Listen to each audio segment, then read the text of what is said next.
Good morning, guys. How are you? Hope you had a good evening.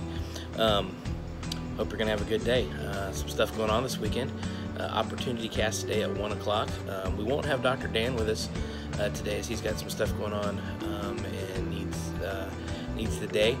But Pastor Gene and I will be there, and we will be just having a good time.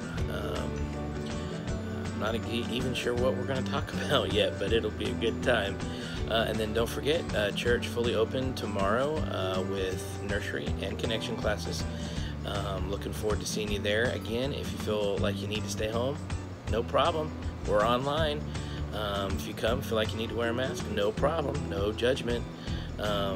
We just looking forward to being together again and getting things in July. Our calendar will be open, and so we'll back to the stuff that we have going. So anyway, it's good to be with you, and I want to finish up this little section here in 1 Peter chapter 4. We've been talking about, we started this conversation about suffering, a little bit, and I think we ended with and if you are ridiculed in the name of Christ, you are blessed because the Spirit of glory and God rests on you. We were talking about how, going through that fiery ordeal, right? And we talked about that yesterday. So then it says this, and we're just jump right into 13. None of you, however, should suffer as a murderer, a thief, an evildoer, or a meddler. But if anyone suffers as a Christian, he should not be ashamed, but should glorify God in having that name. For the time has come for judgment to begin with God's household. And if it begins with us, what will be the outcome for those who disobey the gospel of God? 18. And if a righteous person is saved with difficulty, what will become of the ungodly and the sinners? So those who suffer according to God's will should, while doing what is good, entrust themselves to a faithful Creator. So it just kind of buttons up this whole section. Talking about sharing in the Messiah's suffering. And he says, that's what we should do, but we shouldn't suffer. And then he lists off murder, theft, being an evildoer, or being a meddler. I thought that was interesting how Paul writes, just getting into other people's business, meddling in the places that, we shouldn't, but we shouldn't suffer for those things.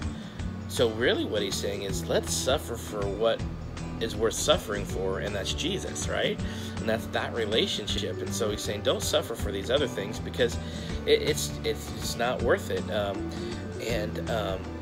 And if we do suffer as a Christian, and in the home, and it's got it in quotation marks. So if you do suffer as a Christian, don't be ashamed of it, but you should glorify in the name of Christian. Now this is interesting because Christian means little Christ, and it was meant as a way to make fun of people. It was a derogatory, little Christ. It was a derogatory statement. But he's saying, look, if you suffer because you are trying to walk in his footsteps, you are following him, then this is something that you should not be ashamed of, but give God glory in the name.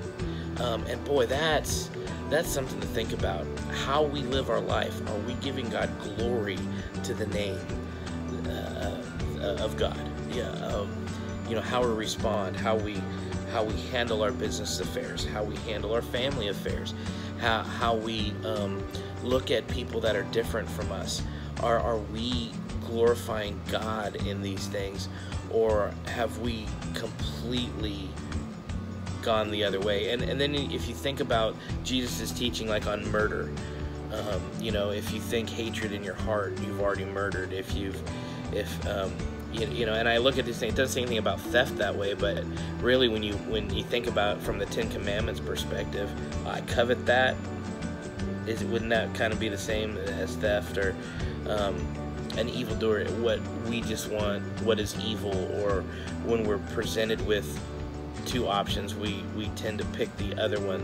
And when I look at evil, I'm not thinking of superhero evil, or super villain, I am thinking about anything that goes against what God's asking us to do. I'm thinking about those things that just go against what God has. And these are things that we shouldn't, he's saying don't suffer for it. So don't suffer for eternally. Don't suffer in earth for this. There's consequences for these things. Even as we begin to think about our heart and where our heart is, over and over in Scripture it says it's the heart of the matter, like what is behind these things. And so I think that's really what it's getting at. But let us suffer as Christians, glorifying God. And then it says, for God's decisions and what is that, shouldn't it start with us? Should we start with ourselves instead of throwing? And as our nation is facing what it is, this is important to me. If why are we so surprised in the church? And I've said this over and over again. Why are we so surprised outside the church when people don't act the way we, like Christ would have us? We've been transformed. We are walking. We're in the middle of becoming more like Christ every day. If we're seeking Him and following Him, we are in the midst of transformation. I think sometimes we think transformation is instant, but I think it's a journey. It's a daily thing. And so as we begin to look at this, why are we so surprised? We need to ask God, His, and I don't want to take the scripture out of context. If my people who are called by name will humble themselves and pray and turn from their wicked ways.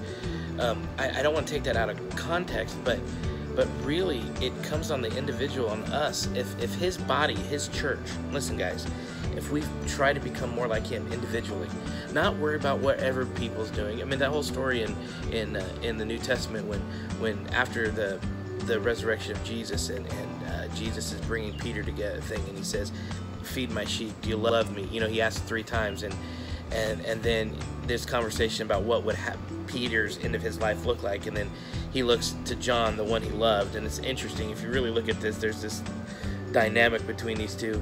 He goes, what about him? And he's like, what is he to you? Like, that's none of your business.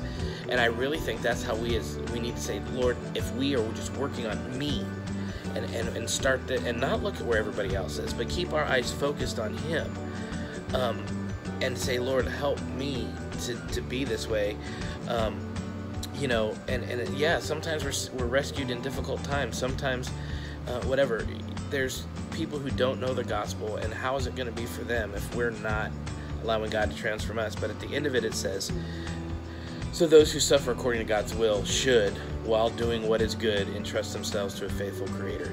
That's the question. Sometimes suffering is a thing. Long suffering is a thing. Sometimes we're going through something. God is allowing it. God is teaching it. It's what we talked about before, that purifying fire, that fiery ordeal. Sometimes what we're facing is just an attack of the enemy. There's just so many different things.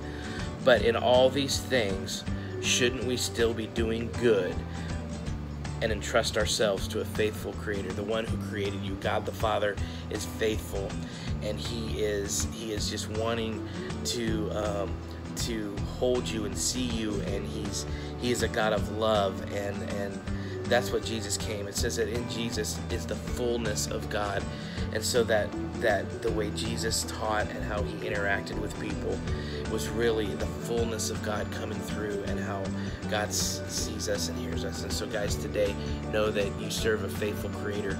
Trust yourself to Him, and may God bless you today as you go about your business. Guys, won't see you till Tuesday, but I do hope that you have a great day today.